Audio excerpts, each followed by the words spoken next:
Souvent, je suis comme vous, j'ai eu envie, après avoir reçu un invité, d'en savoir plus sur sa passion, son travail, ses amis.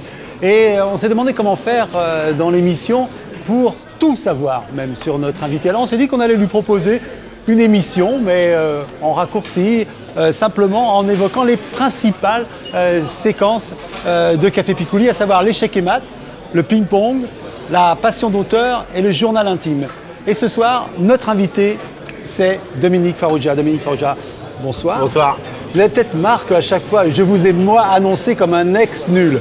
Est-ce que ça vous ennuie? Non, ça m'ennuie pas parce que je redis surtout pas mon passé et je suis très content d'être ex nul et même fier d'avoir fait partie de ce quatuor devenu trio. Voilà, alors on en parlera puisque l'idée c'est de parler de votre vie à travers ces séquences. Mais quand même, il y a une chose qui m'a étonné dans votre biographie. Vous êtes premier prix du conservatoire de flûte traversière. C'est un peu de la connerie. J'ai appris la flûte traversière. Je suis allé à l'école normale de musique de Paris pendant un peu de temps. Mon père est musicien. Donc voilà, on devait apprendre un instrument. Donc j'ai commencé par le piano, ensuite la flûte, ensuite la batterie. Et puis j'ai découvert la télévision. Alors ce qu'on ne connaît pas encore, que moi je connais parce que j'ai vu, c'est la dernière pièce que vous avez mise en scène. Donc, et après, au théâtre de la Gaîté-Montparnasse, une histoire de princesse, on va le dire, mais d'abord la distribution. Valérie Bonneton, Anne de Petrini, Elena Noguera et Florence Thomasin, qui sont tout simplement 4 princesses. Ouais, c'est une magnifique idée de Barbara d'Alessandri et Elena Noguera qui ont écrit cette pièce. Où, juste un point, que des filles. Que des filles. On se gêne pas. Quelle chance. Non, ah et puis bien, des très bonnes comédiennes. Oui. Non, mais la chance, c'était de trouver l'idée de dire, elles sont mariées, elles ont beaucoup d'enfants, et après. Et après. Donc la crise de la 35e chez l'héroïne de Contes de Fées. Donc... C'était ces Desperate Housewives, voilà, c'est ça. 4 copines. Mais là, dans la pièce, c'est Desperate Housewives qui rencontre Monty Python, parce que quand même, il se passe beaucoup de choses. C'est très, un peu très le Père marrant. Noël est une ordure. Un peu, c'est vrai. Et tout ce mythe du conte de fées qui existe chez les filles, qu'on connaît peu, nous, les gars. Oui. Et on ne savait pas que c'était aussi important chez elles. Alors, pour avoir une idée un petit peu plus juste de l'ambiance de la pièce, on va regarder tout de suite un extrait de « Et après », la pièce que vous mettez en scène au théâtre de la Gaîté-Montparnasse. On regarde cet extrait. Voilà, j'arrive. Entre, Podane. Open your eyes, open. Il nous reste 1 heure pour faire la fête à Aurore. Alors tu vas t'enlever les doigts du nombril et puis tu vas faire ta bonne copine. Qu'est-ce que vous faites dans ma chambre? Mais on ne fait pas de bébé avec une pédale. Quand je pense qu'elle a dormi 100 ans, elle doit être crevée.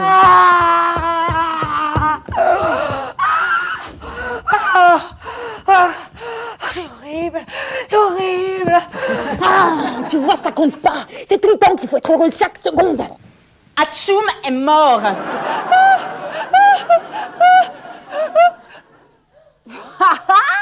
C'est sûr, elle devait bien t'aimer, hein, parce que franchement, la bouche fermée pendant 100 ans, bonjour la laine de poney. Hein. Oh, merci. Oh, non, mais c'est bon, là. On n'en serait pas là si j'avais pas eu un pied plus petit que l'autre. Hein. Blanche qui dit con, qui dit couille, qui dit cul. Oh, ça a quelque chose d'accompli, non? S'il y en a une qui s'est mal comportée, ça on est toutes d'accord, hein, sur le dernier prime, c'est Podane. Regarde la tête, regarde les cheveux, on dirait Jean-Michel Jarre. Aurore est une folle du cul. Oh Mais qui est ce mort? Bon, là je crois qu'on a compris, hein. Vous disiez Monty Python, vous disiez... Oui, alors... et Père Noël est une ordure, c'est une super référence, merci beaucoup. Absolument, alors on va voir, vous savez donc le principe de l'émission, donc on va venir tout de suite à notre séquence échec et mat, l'occasion pour notre invité de revenir sur un sujet ou qui l'a heurté, ou qui lui a donné envie de pousser un coup de gueule, ou qui l'a particulièrement touché, et pour ça, nous mettons cette petite pendule qui nous rappelle nos échecs et mat d'antan. Alors, quel est le sujet, Dominique Farrugia, qui vous a... Moi, j'étais Enfin, je suis fier d'être français, mais j'étais très fier d'être français quand Mitterrand a proposé, avant d'être élu, de mettre un stop à la peine de mort. Oui. Et je trouve que cet acte politique, où un homme politique va dans le mur, en principe, en proposant ça. Oui, parce qu'il faut savoir que l'opinion publique, à l'époque, était majoritairement pour la peine de mort. Eh ben, cet acte politique, pour moi, était grandiose. Et tout d'un coup, c'était pas de la politique marketing. Aujourd'hui, je trouve on fait figure d'exemple à travers le monde. Quand on pense qu'un pays comme les États-Unis exécute encore des gens. Il y a des gens dans les couloirs de la mort un peu partout aux États-Unis, un peu partout en Chine. C'est terrible. 68 pays, aujourd'hui, à la date d'aujourd'hui, pratiquent encore la peine de mort. Je le sais. Et c'est pour ça que je me dis qu'il y a des choses à faire en politique et qu'on peut faire des choses et qu'on peut encore abattre des montagnes. Donc, s'il vous plaît, messieurs les politiques, abattez-les. Je trouve le geste de Mitterrand d'annoncer ça dans son programme avant les élections, au risque de perdre des voix. Oui. Et il en a perdu sûrement. Certainement, oui. C'était un vrai acte courageux. Et je crois que si je respecte profondément François Mitterrand aujourd'hui, c'est beaucoup grâce à ça. Pardon. La plus grande erreur judiciaire pour moi, c'est la peine de mort. Si la seule manière de condamner un homme, c'est de lui donner la mort, je trouve qu'on a raté et que c'est un échec de la société. Et par exemple, dans les prochaines élections, on est quasiment au début de la campagne. Qu'est-ce que vous attendez des politiques comme Gesform? Vous êtes quelqu'un d'engagé, vous avez des opinions politiques. J'ai des opinions politiques. Moi, ce que j'aimerais, c'est que un de ces personnages engagés, je ne sais pas lequel sera ni à gauche ni à droite, on ne le sait pas encore. Vous n'avez pas votre candidat encore, vous? Moi non, mais Guido, ce qu'il a dit, c'est très dur d'être de gauche quand on n'est pas de droite. Et je trouve qu'il a raison en ce moment. Et je pense que celui qui donnera le droit de vote aux étrangers pour les élections communales, celui qui ira vers ça, et je sais que Sarkozy y a pensé à un moment, bizarrement, parce qu'on pourrait dire ça bizarrement, parce qu'on ne peut pas attendre ça de lui en principe, ben, il l'a proposé. Je trouve que celui qui ira vers ça, ça sera un grand pas. Vous êtes d'accord, vous avez dit votre admiration pour Mitterrand, mais ça c'est une des réformes que la gauche a manqué. Une grande réforme que la gauche a manqué, mais ça c'est de la réforme non électorale, c'est du non-business politique. Dangereux alors. C'est dangereux, mais pourquoi un type, bien sûr il ne va pas voter aux élections nationales l'étranger, c'est normal qu'il vote dans son pays, mais quand le type paye des impôts locaux dans sa ville et qu'il n'a pas le droit d'élire son maire, je trouve ça dingue. Absolument. Bah écoutez, voilà, on a, je crois, votre coup de gueule. Alors, deuxième séquence, après cet échec et mat, tonique, ping-pong. Alors, ping-pong, je vous donne cette petite balle. Ben voilà, des stress ou alors angoisse. L'idée, c'est de donner l'occasion à notre invité de revenir sur un papier, une critique qui lui aurait fait mal, quelque chose d'un peu dur, sur lequel il voudrait revenir ou dont il aimerait parler. Oh. Qu'est-ce que vous avez quand... Gardez-la. J'en ai jamais parlé, oui. Mais quand j'étais patron de Canal, c'était vraiment difficile.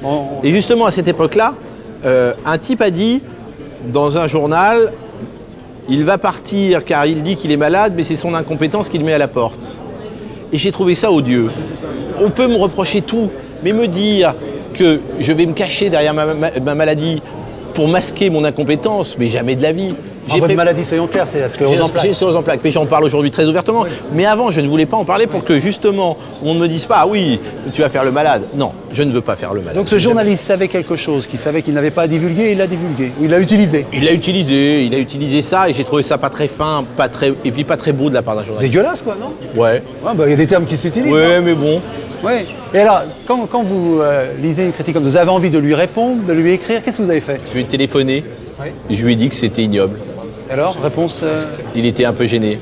Oui, je crains bien. Alors là, on parlait de votre période. Vous avez été effectivement directeur de Canal. Vous avez été directeur de chaîne. J'ai monté Comédie. Comédie, voilà. Ouais. Vous êtes assez fier parce que vous avez sorti des talents, ouais. Ah, des talents, les Robin des Bois, c'est vous? Ouais. Puis même Franck Dubosc que j'ai produit, Titoff. Voilà, pas mal, ouais.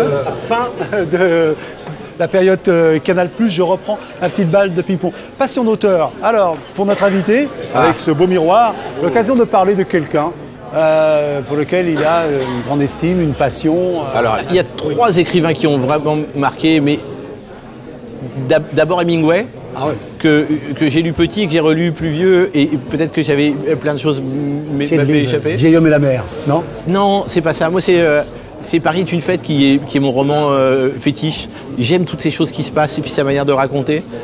Puis son côté aventurier aussi, de l'homme. Ouais, plus l'homme. Mais moi, c'est moins l'aventure qui m'intéresse chez lui, c'est plus l'homme qui raconte des aventures d'hommes. D'accord. Oui. Voilà. Le soleil se lève aussi. L'impuissance, l'amour, c'est magnifique. C'est magnifique. Et j'aime moins le côté je pêche au gros, je fume le cigare et voilà.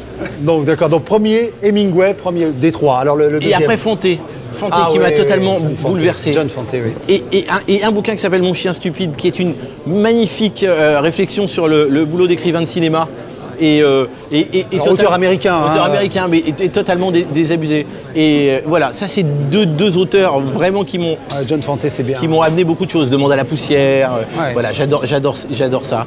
Et puis récemment, Bret Easton Ellis, avec un style totalement décalé, qui m'emmerde parfois, mais Ah que je oui, suis qui obligé était d'aimer parfois quand même. agaçant, hein, il est agaçant, Ouais, mais j'aime bien. Il est abrasif, Oui, oui. et j'adore ça. Oui, Voilà. il ne laisse pas indifférent, quoi. Voilà, donc c'est que de la littérature américaine, Je vois, oui. mais c'est une littérature éclairée, je trouve. Donc après cette passion d'auteur très américaine, le journal intime. Alors l'occasion pour notre invité de nous emmener dans un de ces jardins secrets où nous fait rencontrer quelqu'un. Qu'est-ce que vous avez choisi de nous dire? Je sais pas si on va la choper là, parce que la fresque est un peu loin. Oui, la fresque. Si, on voit On la voit la fresque un Ah peu oui, en haut. oui, je crois qu'on la voit. C'est une fresque. Voilà, on est début de siècle. Oui. J'ai une vraie passion. On va montrer, c'est plus Un joli peu, après. ambiance Moulin Rouge. J'ai une vraie passion pour la fin du 19e et début du 20e, pour tous ces gens-là. Et j'ai une immense passion aussi pour Jean Renoir, qui est un cinéaste incroyable, par exemple dans La règle du jeu. Et ça me fait penser à ça. Il collectionne des automates. Et à un moment, il a un limonaire extraordinaire. Mais vous êtes un collectionneur. vous. Dingue. Dingue. Mais non, mais alors justement, emmenez-nous dans votre collection. Qu'est-ce qu'on pourrait y voir? J'ai collectionné tout, des voitures en plastique, des Mickey, beaucoup de Mickey. Je dois avoir 300 Mickey, des Mickey qui viennent d'un peu partout. Je peux la poser? Oui, on peut. Votre collection favorite, c'était laquelle? Celle qui, Mes films. Oui, les films. Mes films. J'en Ouais. ai, je sais pas, je dois avoir 2000 films.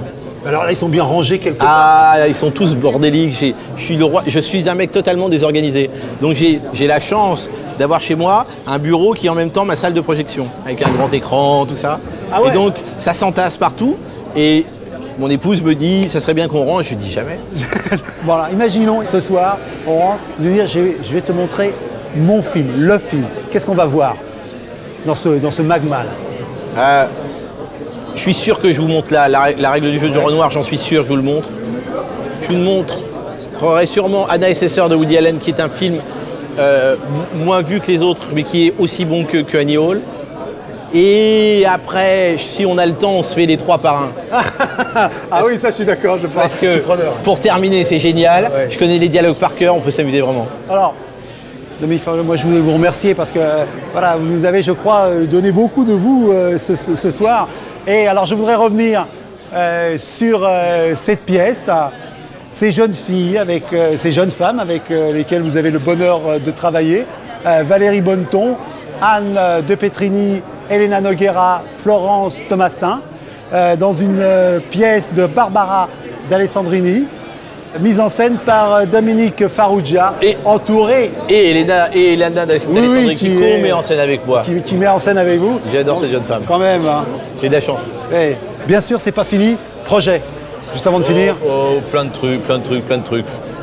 Donc on se revoit bientôt ici. pour en parler. Je reviens boire un coup, un de ces gars. D'accord, avec À bientôt. plaisir en tout cas. Merci beaucoup. Merci beaucoup.